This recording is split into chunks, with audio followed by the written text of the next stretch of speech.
Harry's wife lies in public life. Dorothy Allison, in Bastard Out of Carolina, wrote, "Things come apart so easily when they have been held together with lies." And of course, the famous observation of Walter Scott in Marmion, "Oh, what a tangled web we weave when first we practice to deceive." Harry's wife is an habitual liar. We have seen her lies about her past, where history has been revised. She has lied about the speculation about Archie's skin colour being a racist act. She's lied about various aspects of her upbringing. She has lied about certain things that she has done. She has lied about, for instance, a smouldering heater being an inferno that endangered the life of Archie. She lied about the car chase, saying that it was near catastrophic and there were near collisions, as it was a relentless pursuit from a pack of highly aggressive paparazzi. You could spend a considerable amount of time picking through all the lies that she has told. And as I've explained to you on many occasions, those lies are her truth, because her narcissism tells her that is the truth.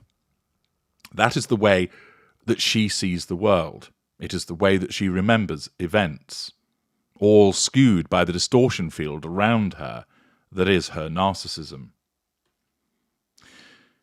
Her world is held together by those lies because she is such an unremarkable individual. Not only does she tell lies by way of exaggeration and revision of history to make her seem like she has done more and is more interesting than she actually is, to cause people to react favourably to her, she of course will tell lies to escape accountability, to provoke people. All narcissists lie, but their reliance upon lies does vary. In some instances, the narcissist will use the truth as you understand it to be. In other instances, it's a half-truth. And in other instances, it's nowhere near the truth. And if you want to fully understand how the narcissist operates with regard to those aspects, you really must watch my video, The Truth, the Half-Truth, and Nowhere Near the Truth. It will increase your understanding of not only narcissism, but also the world that you live in. Harry's wife utilizes lies because her narcissism dictates that it's appropriate for her to do so. Those lies serve a purpose. They keep her world together. But the problem is that the nature of her lies, and of course the scrutiny that she has come under by virtue of being a prominent, internationally known individual, is that they can be easily unpicked. I think it was Mark Twain who remarked that when you tell the truth, you don't have to remember anything. And the problem is that with many narcissists, Harry's wife included, that the lie is told. The lie is just advanced. And then a different version is told. And the narcissist, particularly of the type that Harry's wife is, mid-range or lesser, have no regard for consistency because the narcissism doesn't care about it. More evolved narcissists, greaters, the ultra, are far more sophisticated with regard to the ability to remember what has been said before and to remain consistent in the lies that are told, a consequence of the awareness that those type of narcissists have. But the unaware lessers and the unaware mid-rangers are all about the moment, and it doesn't matter to them whether what they have said is contradictory or inconsistent, because the narcissism just deals with that for them. I never said that. Why are you making things up? When, of course, they are the one that's making things up. When you point out the inconsistency of a recollection to a narcissist, they recognize that there is an inconsistency, and therefore the narcissism immediately steps in and causes them to deny what you're accusing them of. I never said that previously. I never made that observation. What are you talking about? And thus, the narcissist lurches from lie to lie to lie. Now, for most narcissists, this is only a problem at a local level. amongst the people that they know in their day-to-day lives, because most people aren't famous. But for a narcissist such as Harry's wife, one that courts publicity to such an extent that she does, and because she has such a need to appear interesting because she's utterly unremarkable, she suffers from two problems. That the lies that she tells to try and make herself remarkable are easily disproved because there is an army of fact-checkers out there in the world of the internet. And the lies that she tells to avoid accountability are easily disprovable because, again, there is an army of fact-checkers waiting to pore over everything that she says or does for the purpose of scrutinizing its veracity. A non-famous narcissist only has to deal with a neighbour or a friend or a family member accusing them of being a liar, and they can easily sideline that individual and move on with other people within the fuel matrix. But for Harry's wife, the problem is that her lies are recorded. Her lies appear in print. Her lies appear in videos. And then it is all too easy for people to see the inconsistency, the contradictions, the hypocrisy that she engages in. And this results in individuals turning against them and having a view such as that articulated by Jim Garrity in the National Review. He writes, "On the menu today, a rare case of paying attention to Harry and Harry's wife as they offer an incredible, as in not all that credible, tale of being terrorised in Midtown Manhattan and barely surviving a more than 2-hour-long, white-knuckle, high-speed paparazzi chase. I believe that America's founding fathers were willing to shoot other human beings in the head so that they wouldn't have to care about what members of the British royal family thought about anything. This makes me a bit of a wet blanket when it comes to discussions of Harry and Harry's wife. I'll write about the passing of the Queen, but I like to think of myself as allergic to expending brain cells on anything the British royal family says or does. There are occasional exceptions when Prince Harry says he thinks the First Amendment is bonkers. I want to remind him that the entire point of the Constitution is that the opinion of someone like him doesn't matter and cannot limit what Americans can say.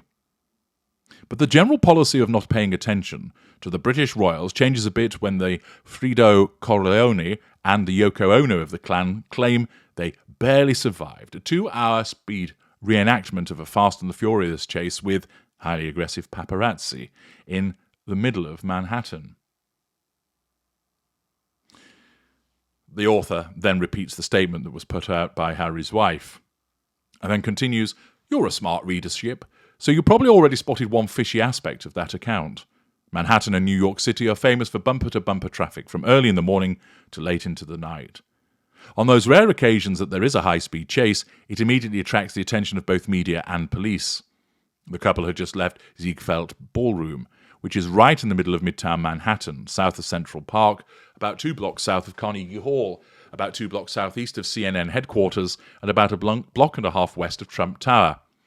You would have a hard time finding a spot on the planet crammed with more vehicles and people, and with more cameras and witnesses." The official statement from the New York City Police Department indicated that what actually happened was much, much less dramatic, perhaps even routine. The NYPD assisted the private security team protecting the Duke and Duchess of Sussex. There were numerous photographers that made their transport challenging. The Duke and Duchess of Sussex arrived at their destination, and there were no reported collisions, summonses, injuries, or arrests in regard. Apparently, the off-the-record assessment of the NYPD is even more sceptical. A duty officer at NYPD's 18th Precinct, who declined to be named, told the Wrap, "Nothing happened. It's a bogus story. Don't believe everything you read in the newspapers." The 18th Precinct is at 306 West 54th Street, the closest to where the chase took place. For what it's worth, the photo agency Backgrid USA issued a statement that it is taking Prince Harry's allegations seriously and will be conducting a thorough investigation into the matter, but contends that one of the 4 SUVs from Prince Harry's security escort was driving in a manner that could be perceived as reckless. The vehicle was seen blocking off streets, and in one video, it is shown being pulled over by the police. Part of the couple's evening including ducking into a police precinct and then being transported by taxi. The taxi driver who transported the couple also made the night seem much less dramatic than the royal statement. Singh stated, "I don't think I would call it a chase. I never felt like I was in danger. It wasn't like a car chase in a movie. They were quiet and seemed scared, but it's New York, it's safe.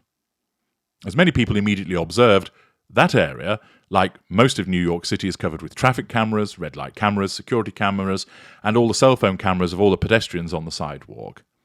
If the events had transpired the way the couple's official statement described, we would all be watching video of it.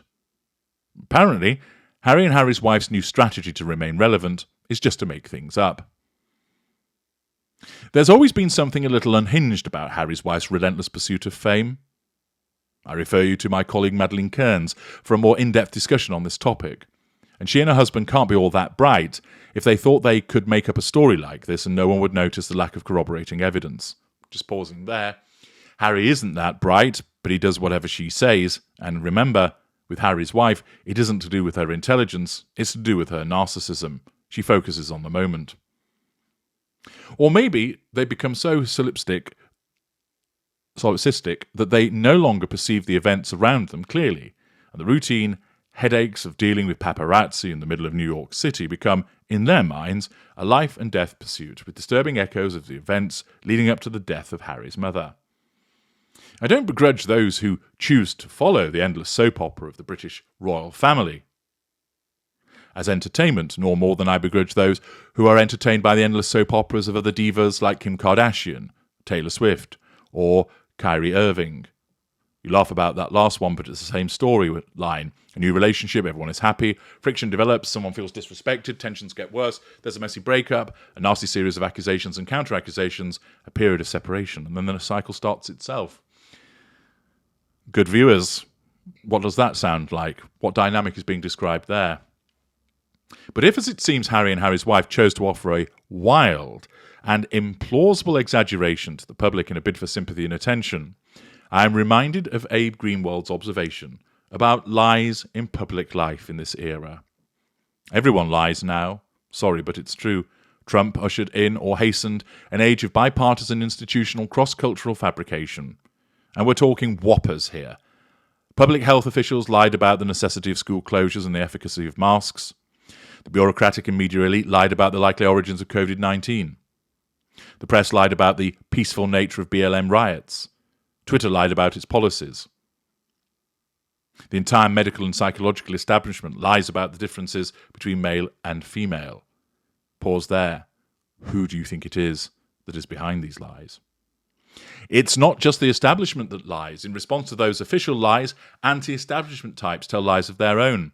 They lie about the safety of vaccines. They lie about Russian and Ukrainian deaths in Putin's war. They lie about January the 6th being an inside job. And we can't forget Joe Biden, who lies when he whispers and lies when he shouts. The president lies about everything from his policy record to his relationship with his son to his academic credentials. Biden has told 3 different lies about being arrested. In one, it was for civil rights activism. In another, it was for trying to see Nelson Mandela. In another, it was for sneaking into a woman's dorm. Lying isn't special. It's the default mode of public debate in the 21st century. If Trump does it more than anyone else, and he does, it shows how well suited he is to his time and place. My only quibble with Greenwald's assessment is that the Trump era was preceded by, if you like your plan, you can keep your plan. We don't have a domestic spying program. ISIS is the JV team. The red line represented by the use of chemical weapons in Syria, etc. The consequence is that the more time and energy we spend thinking about and discussing fake problems that are the subject of lies, the less time we spend thinking about and discussing and trying to solve real problems. As I am probably too fond of reminding people, the world has real problems. The NYPD, for example, has a full plate of real crimes to deal with that don't involve a vague feeling of menace generated by someone who wants to take a picture of a celebrity. There are a lot of people in New York City who have intense feelings of menace and who don't have 4 sport utility vehicles worth of personal security guards.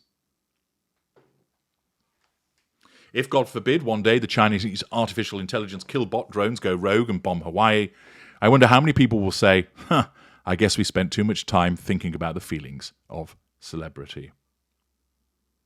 Back when Queen Elizabeth II passed away, the author wrote, "When you're born and live every day with enormous public attention, you don't need to speak or act in ways that attract more public attention. The Queen didn't feel the need to chase headlines, to share her every thought on every subject, or to provoke or deliberately court controversy. In some ways, she embodied the opposite of controversy, aiming to consistently reassure instead of maximising the friction of discord. Now, you all know the reason why was because she's a normal, that she wasn't a narcissist. But the narcissist, such as is Harry's wife, she tells those lies in public life because she thinks that they are her truth. She tells those lies to provoke, so that people react and give her fuel. She tells those lies so that she can control people, either by impressing them with exaggerations or by nullifying threats to control as a consequence of removing accountability. She lies and lies and lies. And as this author has identified, she does so, and it causes attention and assets and resources to be applied to meaningless and empty perceived problems when it ought to be applied elsewhere. I'm H.G. Tudor. Thank you for listening.